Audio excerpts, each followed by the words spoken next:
Hello guys, my name is Pratima Bharti and welcome to channel। दोस्तों, आज मैं आपको बताने जा रही हूँ फ्यूचर कंटिन्यूअस। फ्यूचर कंटिन्यूअस क्या होता है गाइस? सबसे पहले इसका मैं सिचुएशन समझाऊंगी कि किस सिचुएशन में आप फ्यूचर कंटिन्यूअस का यूज करोगे। सपोज दैट, जैसे मान लो आप इस वक्त प्रेजेंट टाइम में खड़ा हो और प्रेजेंट टाइम में खड़े होकर आप अपने दोस्त को कॉल कर रहे हो। सपोज दैट, मान लो यहाँ पे आपका दोस्त है, आप अपने दोस्त को कॉल कर रहे हो, आपका दोस्त कॉल रिसीव करता है तो आप कहते हो कि कल शाम को आप मुझसे पार्क में मिलो। आपका दोस्त कहता है कि कल शाम को मैं आपसे पार्क में मिलूं, तो आप कहते हो कि हाँ, कल शाम को आप मुझसे पार्क में मिलो। तो आपका दोस्त फिर कहता है कि नहीं, मैं कल शाम को आपसे पार्क में नहीं मिल सकता, कल शाम को मैं चाय बना रहा हूँगा। यानी आप कल शाम को मुझसे मिलने को कह रहे हो, कल शाम को तो मैं चाय बना रहा हूँगा। यानी आप प्रेजेंट टाइम में खड़ा होकर आने वाला टाइम में, जैसे 2 घंटे बाद, कुछ सेकेंड्स बाद, 5 मिनट बाद, कल, परसों, नरसों, उसके बारे में आप किसी को प्रेजेंट टाइम में बता रहे हो। जैसे मैं 2 घंटे बाद खेल रहा हूँगा, मैं कल शाम को नाच रहा हूँगा। जब ये सिचुएशन आ जाए तो वहाँ पे आप यूज करोगे फ्यूचर कंटिन्यूअस। सो गाइस, अब हम इसका स्ट्रक्चर समझते हैं। सबसे पहले इसका हम पॉजिटिव स्ट्रक्चर समझेंगे। इसका स्ट्रक्चर है subject plus will be plus verb की fourth form and then object. Structure के अनुसार सबसे पहले आपको यूज करना है subject plus will be. All subject के साथ आपको यूज करना है विल बी, चाहे सब्जेक्ट सिंगुलर हो या प्लूरल हो। अब आप कहोगे कि शैल बी क्यों नहीं?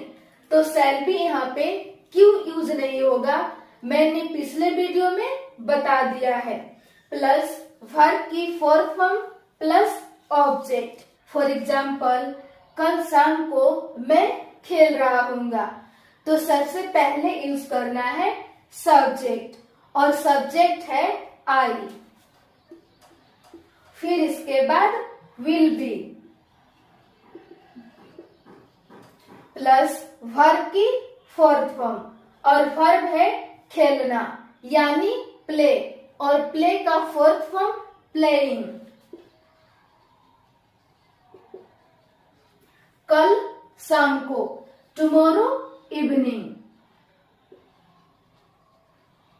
Tomorrow evening.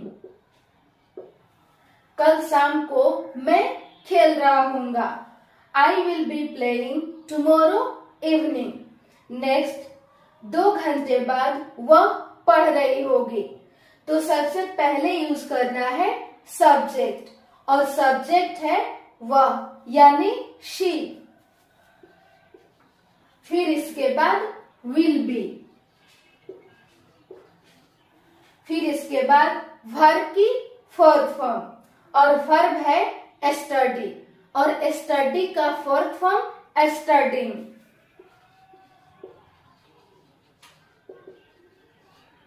दो घंटे बाद, आफ्टर 2 hours। 2 घंटे बाद वह पढ़ रही होगी, she will be studying after 2 hours। So guys, अब हम इसका नेगेटिव स्ट्रक्चर समझते हैं। इसका स्ट्रक्चर है subject plus will not be plus verb की fourth form and then object. For example, 2 घंटे बाद मैं खाना नहीं बना रहा हूँगा, तो सबसे पहले यूज करना है सब्जेक्ट और सब्जेक्ट है आई। फिर इसके बाद पुट करना है will not B, will not B. फिर इसके बाद वर्ब की फोर्थ फॉर्म, और वर्ब है खाना बनाना यानी कुक फूड, तो यहाँ पे हो जाएगा कुकिंग फूड। 2 घंटे बाद, आफ्टर 2 hours। 2 घंटे बाद मैं खाना नहीं बना रहा हूँगा। I will not be cooking food after 2 hours। मैं कल शाम को पढ़ नहीं रहा हूँगा। I will not be studying tomorrow evening. कल शाम को वह खेल नहीं रही होगी। She will not be playing tomorrow evening. So guys, अब हम इसका इंट्रोगेटिव स्ट्रक्चर समझते हैं। इसका स्ट्रक्चर है will plus subject plus be plus verb की fourth form and then object. For example, क्या आप आधे घंटे बाद नहा रहे होंगे? तो सबसे पहले यूज करना है विल। फिर इसके बाद सब्जेक्ट, और सब्जेक्ट है यू। फिर इसके बाद बी। फिर पुट करना है वर्ब की फोर्थ फॉर्म, और वर्ब है नहाना यानी टेकिंग अ बाथ। आधे घंटे बाद, आफ्टर हाफ एन आवर। क्या आप आधे घंटे बाद नहा रहे होंगे? Will you be taking a bath after half an hour? So guys, आज के लिए इतना ही। मिलते हैं नेक्स्ट वीडियो में। Thank you.